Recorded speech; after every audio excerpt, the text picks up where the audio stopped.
All right, welcome to Radiant Sky Solar Tech channel. Okay, so in today's video we are going to be talking about solar energy harvesting technology.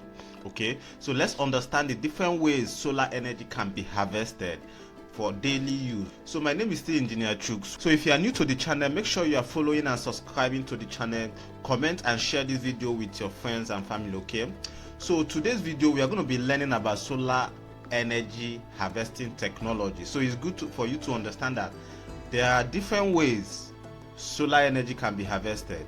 So even though we are going to be talking more about solar energy for electricity in this channel, but you also need to understand that there are different ways solar energy can be harvested. Okay, so let's start with understanding what solar harvesting is all about. So what is it all about? So when you talk about solar harvesting, you are referring to the collection, conversion and storage of solar energy from the sun for practical use. Okay, so it involves you capturing the sunlight and transforming it into electricity, heat or chemical energy. So that is what solar harvesting is all about. And you need to know that there are different ways solar energy can be harvested. Okay, actually there are three main ways solar energy can be harvested. So we have the concentrated solar power system, CSP. So we also have solar thermal harvesting. Okay, so then we also have solar photovoltaic harvesting. So we are going to briefly look at all these methods that solar can be harvested. So our goal here is to really understand how solar energy is harvested for electricity, for heat basically. So let's start with the concentrated solar power system. Okay, concentrated solar power system, how this works is that it uses mirror to focus sunlight over a large area to generate high temperature that can drive turbines for electricity productions. Now if you're looking at what CSP in a factory settings look like, if you're looking at CSP settings, this is actually how it is. This is actually how it looks. So with a diagram to really help you explain it. So this is actually how concentrated solar power system works. So there is going to be more like a reflectors. Okay, reflectors in form of glasses or mirrors. Okay, they would reflect the radiant from the sun.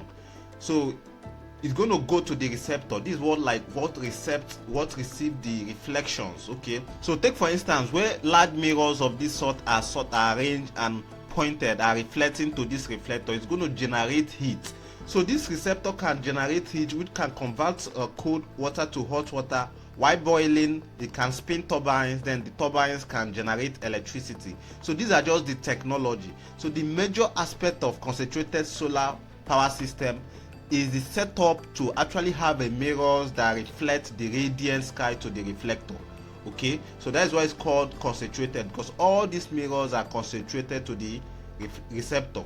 There are going to be other technologies here, there are going to be other devices, materials used for this, but this is actually the major technology.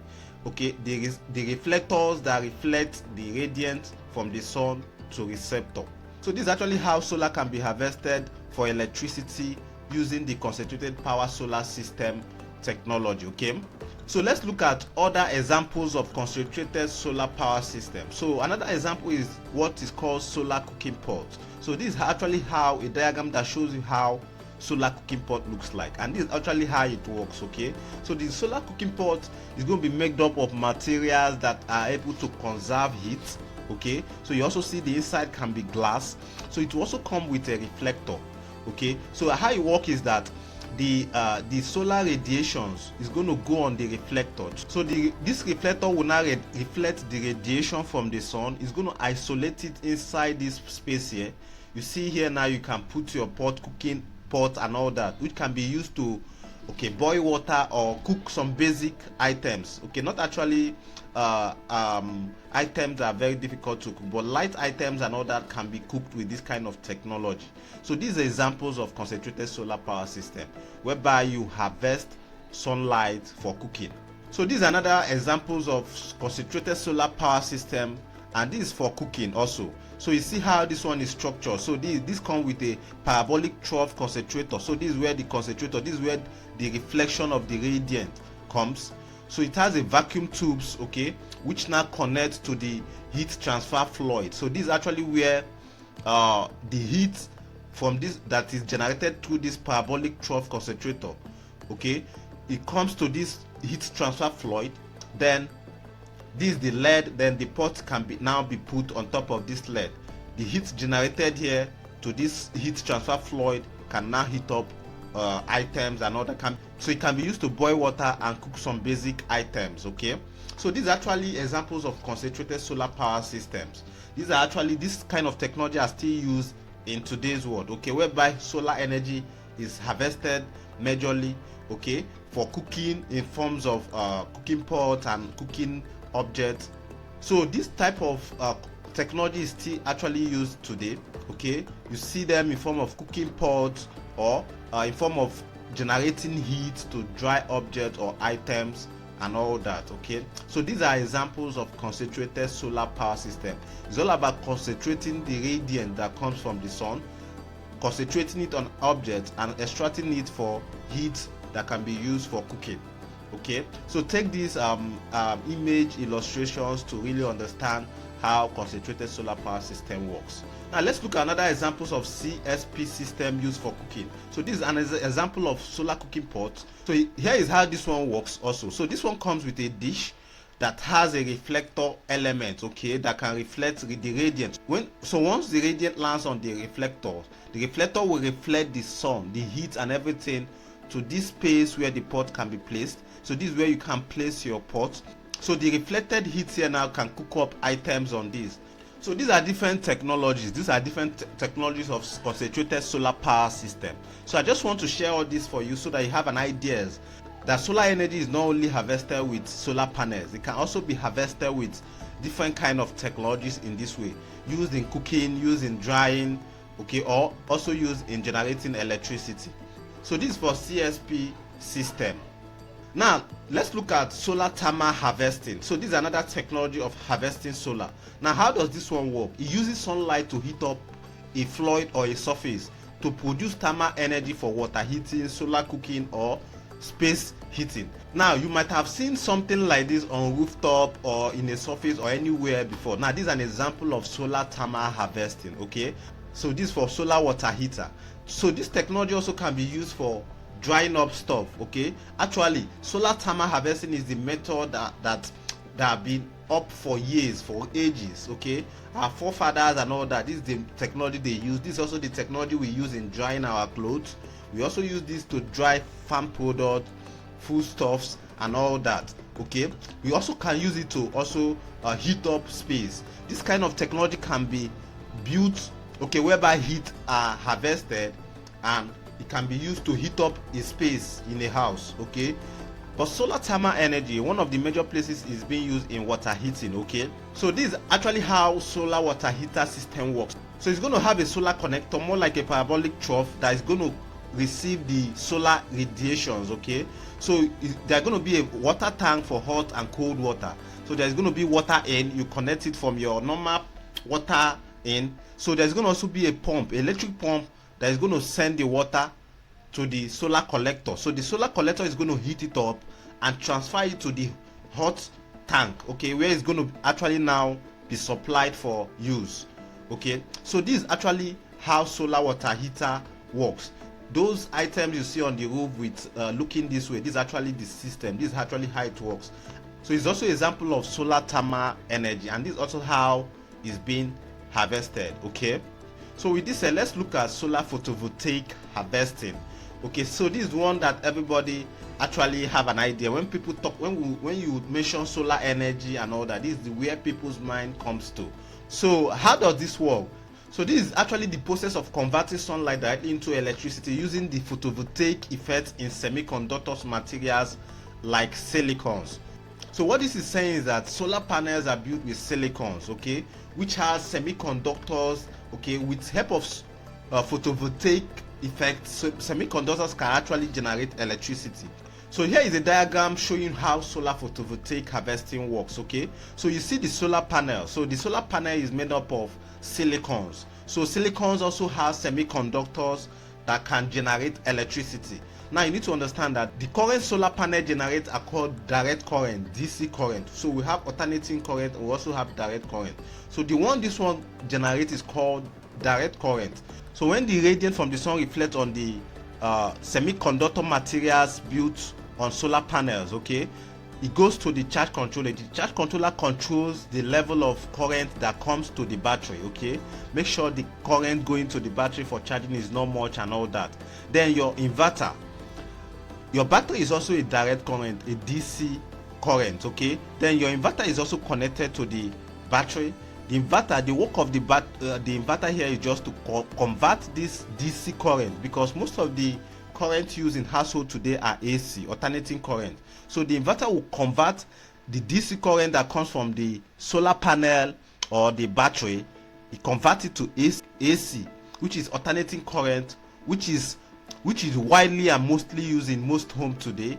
So when you talk about solar energy for electricity using the photovoltaic effect, okay, this is the process. Okay, solar panel, charge controller or inverter, battery, inverter to house. This is the process, and this is what you need to understand. If you are an installer, you are a solar engineer, and you are thinking of understanding how to set up solar photovoltaic system for home use, commercial use, or industrial use, you need to understand this basic diagram we draw here. You need to understand all these elements that make up this process. Okay, and in subsequent videos I'm going to be sharing more to explaining about solar panel, charge controller, batteries, inverters, and different use cases and process of using them. So make sure you stay glued to this channel and subscribe and turn on notifications, so that when we talk about all these concepts in details, you'll be able to follow along on it. Okay, so when you look at previous diagram I showed us on solar photovoltaic harvesting, you see that there are a lot of equipment and accessories there that are needed to be able to harvest solar energy for electricity using the photovoltaic effect. Okay, so if you are an engineer or a solar installer, or you're even an end user who wants to really understand how solar energy works, you really need to get to understand all these, okay, materials, equipment, accessories. Okay, you need to understand them, the role they play in the process of solar photovoltaic system design, solar photovoltaic system design for electricity. You need to understand the roles each of these materials play. This is actually how you can be able to set up solar system. This is how you can be able to design solar system. Is when you understand the accessories, you understand the equipment, understand the different types of them.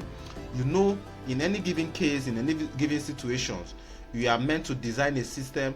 You are meant to provide codes, or you are meant to provide specification for a solar system. You know what to put into place, you know what you need, and you know the type of thing or materials or equipment you need. Okay, with a previous diagram you can attest that for you to be able to harvest solar energy for electricity using the photovoltaic effects, you see that you need some set of tools, equipment, and accessories to be able to do that. Okay, so for you to be able to actually convert this diagram, this is the diagram I showed you. Okay, not just looking at it, for you to be able to convert this diagram to real life case scenario, okay, you need to really understand all these components. You need to really understand them. There are different types. Okay, they are really function, the details, explanation about them, how they work, different types of them, and all that. You really need to understand them as a solar engineer, as an installer, or as an end user who really want to understand how system like this works. You really need to understand each of these different components. Okay, so this diagram you see here now, this is actually practical implementation of it. Okay, you see the solar panel on the rooftop, you see the setup, the inverters, the charge controller, the batteries, the accessories, and all that. Okay, so not just looking at the diagram, you really need to understand the items, okay, the role they play in this process. So what you are seeing here now is solar photovoltaic effects in action in generating electricity. Okay, so I want to share with you some of these tools and resources you need, okay, to be able to do this. So you need solar panels, which is the photovoltaic modules. You need solar inverters, you need solar batteries, you need charge controllers, you need mounting structures. Okay, you need wiring, DC and AC wiring for connections and all that. You need accessories, protective kit, cabling designs and all that, breakers, surge, buses and all that. So these are the accessories you need to implement solar energy for electricity using the photovoltaic effect. Okay, so you also need installation tools and kits. So when it comes to the installation tools, you are going to be needing screwdrivers, pliers, drillers, saws, etc. So you're going to also be needing electrical tools like multimeters, clippers, torch wrench, and installation testers. You're also going to be needing solar specific tools like what you can use to clip your cables. You're also radiance meter tester, IV tester, suction cups. You're also going to be needing safety equipment like helmet, gloves, boots, and all that. Also accessories like tape, sealant, conduits, mounting kit, roof patch. So these are tools that are needed, necessary when it comes to installing solar energy for electricity using the solar photovoltaic effect. Okay, so just want to briefly share all this with you. So we are going to be going into details. Okay, I'm going to be in subsequent video, I'm going to take time to explain all these materials, all these elements, because it's good that you understand them in detail. This is the only way you are going to grab, okay, really understand how solar energy for electricity through the photovoltaic effect works. When you understand the solar panel, how it works, the different types of solar panel there, also understand inverters. This will make you make decisions on your own whenever designing a system on what type of materials and tools you need for your installations. Okay, so basically that is it for today's video. I just want to share with you the different ways solar energy can be harvested, and we have seen that. So we talk about the CSP method, which is the concentrated solar power system. So we talk about the solar thermal harvesting method. We also talked about the solar photovoltaic method. So these are the three major ways you can harvest solar. So if you have learned one or two things from this video, make sure you share it on the comment section. Okay, so make sure you are subscribing to the channel, like, comment, and share this video with someone, anyone you know that will find it valuable. Okay, like I said earlier, in subsequent videos I'm going to be talking more about all these solar materials. It's necessary you understand them, because that is what is going to help you to make a proper system design. That is also what is going to help you size your system very well. That is also what is going to help you to understand how you can go about, okay, implementing a full system, installing a full system that can power a home, office, or factory. So thanks for watching this video to the end. Do have a lovely day. I will see you in my next video. Bye.